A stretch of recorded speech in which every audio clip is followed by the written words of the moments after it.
UPSC clear किया, rank 570 IPS, becoming the youngest IPS of Gujarat at such a early age, and then people come to you and बोलते हैं आप बहुत नसीबदार है, यू आर वेरी लकी.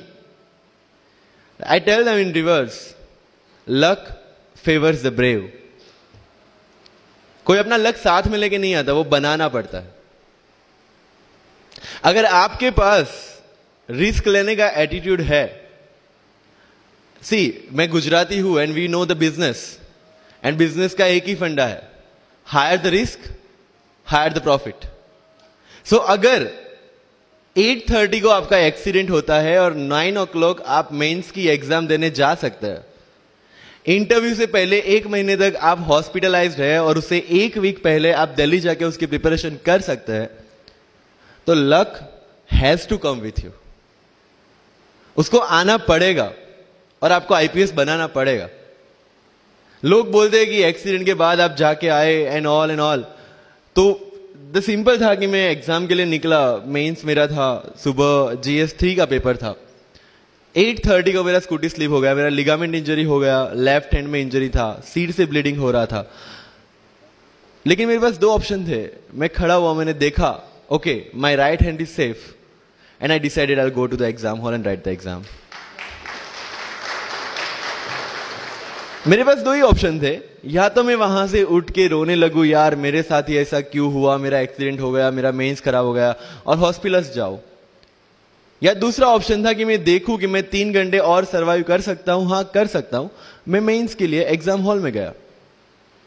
ये जितने भी फोटोग्राफ्स लगे हैं, सर ने जैसे बताया कि जितने भी इंसान सक्सेसफुल हुए, अगर आप उसकी लाइफ स्टोरी देखेंगे तो कहीं ना कहीं एक मोमेंट आता है जहां पे वो इंसान की जो स्ट्रगल है वो पीक पे हो जाते हैं. वो इस मोमेंट पे आपको डिसाइड करना है कि आपको वहां से यू टर्न लेना है या आपको वहां से आगे निकलना है. इन सब लोगों ने डिसाइड किया कि उनको वहां से आगे निकलना है. एंड दैट इज द फंडा ऑफ लाइफ. सक्सेस उन्हीं को मिलता है जो इस स्ट्रगल वाले मोमेंट से आगे निकलने की सोचते हैं.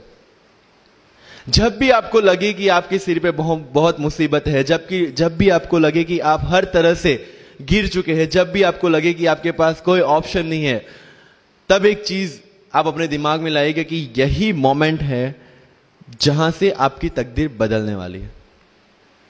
क्योंकि डायमंड जो होता है वो जितना ज्यादा घिसता है उतनी ज्यादा उसकी वैल्यू होती है. सोना जो होता है वो जितना ज्यादा तपता है उतनी उसकी वैल्यू होती है. अगर आप जिंदगी में तप रहे हैं, अगर आप जिंदगी में घिस रहे हैं, अगर आपको लग रहा है कि आप हर तरह से मुसीबतों में गिरे हुए हैं, तभी आपकी जो वैल्यू है वो बढ़ने वाली है. और यही मेरा एटीट्यूड रहा है. लोग बोलते हैं कि तुम्हारी फाइनेंशियल कंडीशन ठीक नहीं थी, पापा इलेक्ट्रिशियन थे, मम्मी हाउसवाइफ थी, डायमंड के कारखाने में काम करती थी, उसके बाद उन्होंने मैरिज में रोटियां बनाने का काम किया, और उस तरह से मैं पढ़ा. लेकिन जब मुझे पूछा जाता है कि ऐसी कौन सी चीज है आपकी लाइफ में जो आप बदलना चाहते हो, एंड आई सेड नथिंग. क्योंकि अगर वो चीजें नहीं होती मेरी लाइफ में तो शायद आज आपके सामने में नहीं होता. तो अगर लाइफ में प्रॉब्लम्स है, अगर लाइफ में स्ट्रगल है, जैसे सर ने बताया struggle is a part of life, and I strongly believe in that.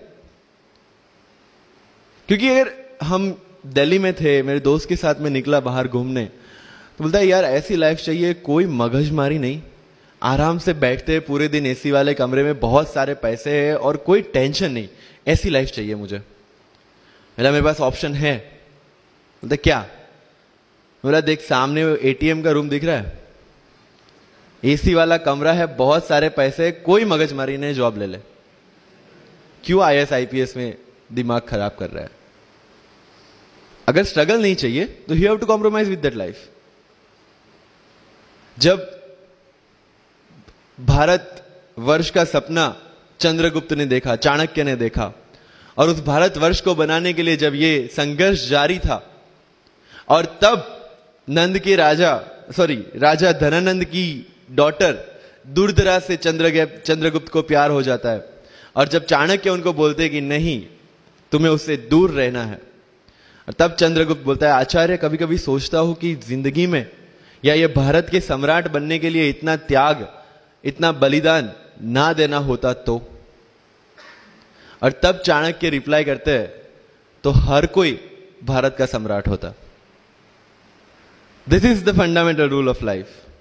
अगर आईएएस बनने के लिए, आईपीएस बनने के लिए सैक्रिफाइस करना नहीं पड़ेगा, अगर उसके लिए आपको त्याग नहीं करना पड़ेगा, तो आज पूरे इंडिया में हर घर में आपको आईएएस आईपीएस मिल जाएंगे। So when you are entering into this game of UPSC और MPSC, make sure that you have to sacrifice anything which will take you to your goal. लेकिन प्रॉब्लम यह है कि हमें टेंशन होती है, यार दोस्त की एंगेजमेंट है, उसकी बर्थडे पार्टी है, उसकी शादी है, अटेंड नहीं करूंगा तो बोलेगा मैं तेरी शादी में नहीं आऊंगा, एंड ऑल। लेकिन बिलीव मी, जब आप आईएएस बन जाओगे, वो सामने से याद दिलाएगा, भाई इनविटेशन कार्ड नहीं भेजा तूने। समझ रहे हो? तो जो कुछ भी इसके लिए सेक्रीफाइस कर रहे हो, वो जब आप उस पोस्ट पे पहुंचोगे, सब कुछ वर्थ है, सब कुछ। मेरा इंटरव्यू था यूपीएससी का, मुझे एग्जैक्ट डेट याद है, 23 मार्च को मेरा इंटरव्यू था। 20 फरवरी को मुझे हॉस्पिटल में एडमिट किया गया क्योंकि मुझे इन्फेक्शन हो गया था बॉडी में, एंड बहुत हाई फीवर था, तो आईवी के अलावा कोई ऑप्शन नहीं था। 1 मार्च को ठीक होके मैंने सोचा चलो दिल्ली निकलते हैं। 2 मार्च को मैं दिल्ली पहुंचा। 3 मार्च को वापस से टॉन्सिलाइटिस का अटैक होने की वजह से फ्लाइट लेके वापस से पालनपुर, अहमदाबाद, अगेन हॉस्पिटलाइजेशन। 15 मार्च को I got relieved from the hospital. 16 मार्च को मैं दिल्ली पहुंचा और 23 मार्च को I gave my UPSC interview. तो 1 महीने का हॉस्पिटलाइजेशन। उसके बाद जब दिमाग में ये था कि मेरे साथ जो लोग इंटरव्यू दे रहे हैं वो 1 महीने से प्रिपरेशन कर रहे हैं, एंड 1 महीने से मैं हॉस्पिटल में था, again I thought this is the moment to prove yourself. I went to the interview और पूरे इंडिया में 2nd highest marks in interview. This is not to say कि मैंने कितना अचीवमेंट लिया, this is just to say UPSC is all about this. मैंने कोई preparation नहीं की थी यूपीएससी के लिए, इंटरव्यू के लिए, but again I scored good marks in interview, because UPSC सिर्फ आपका नॉलेज चेक नहीं करता। Make it very clear in your mind. जैसे सर ने बोला, it's a game of wisdom. आपको पहले ऑफिसर बनना पड़ेगा यहां से। यूपीएससी का काम तो सिर्फ थप्पा लगाना है कि हाँ ये ऑफिसर बन गया। जितने भी आईएएस आईपीएस ऑफिसर्स को आप मिलोगे, you will realise this thing कि ऑफिसर वाली क्वालिटीज इसमें पहले से है। आप जब प्रिपरेशन स्टार्ट करते हैं तभी से समझ लीजिए कि आपकी आईएएस और आईपीएस की ट्रेनिंग भी स्टार्ट हो गई।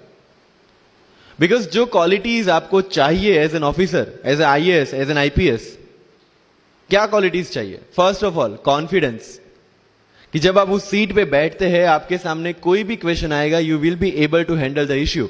ये कॉन्फिडेंस लेके आपको उस सीट पे बैठना है। यही कॉन्फिडेंस चाहिए when you start the preparation. Decision making, अगर हर एक टॉपिक पे आप हर एक कोई को पूछने जाते हैं, भाई इसमें कौन सी बुक पढ़ूं, इसमें क्या पढ़ूं, इसमें क्या करूं, then you are not suitable for this exam. लोग बोलते हैं कि 1 साल में प्रिपरेशन, जैसे मैंने जून 2016 में मैं दिल्ली गया और जून 2017 में मैं अपियर हुआ and I clear UPSC and GPSC. People से कि सर 1 साल की मेहनत में आपने एग्जाम क्लियर कर दिया। यस, टेबल और चेयर पे बैठ के करने वाली मेहनत 1 साल की थी, लेकिन उसके पीछे की मेंटल प्रिपरेशन कितनी पुरानी थी। जब मैं प्राइमरी स्कूल में था तब सोचा था कि आईएएस बनना है, और तब से मेरी जो जर्नी है, तब से मेरा जो टेम्परामेंट है, तब से मेरा जो एटीट्यूड है, वो इसी डायरेक्शन में था। जब कॉलेज में था तब मैंने एनजीओ स्टार्ट किया, 3 एनजीओ से मैं जुड़ा था।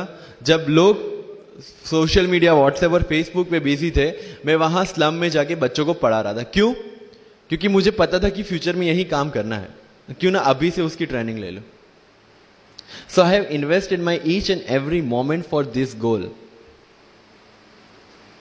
बिकॉज जो पर्सनालिटी टेस्ट लास्ट में यूपीएससी लेता है, इंटरव्यू नहीं है वो, we consider it as interrogation. Interview को इंट्रोगेशन लेके चलता है, वहां पे पूछताछ होगी नहीं। अगर यूपीएससी के इंटरव्यू में 10 में से 9 क्वेश्चन के आंसर भी आप सॉरी सर और sorry ma'am, I don't know कह के देते हैं, उसका कोई इंपैक्ट नहीं पड़ता। इंपैक्ट पड़ता है वो 9 क्वेश्चन न आने का प्रेशर आप कैसे हैंडल करता है। आपके पसीने छूट जाते हैं या आप वही टेम्परामेंट के साथ इंटरव्यू कंटिन्यू करते हैं। मार्क्स उस चीज के हैं, मार्क्स है आपकी सोच के। एक ऑफिसर के तौर पे जब आपको आईएएस या आईपीएस की सीट पे बिठाया जाएगा, how will you treat the citizens of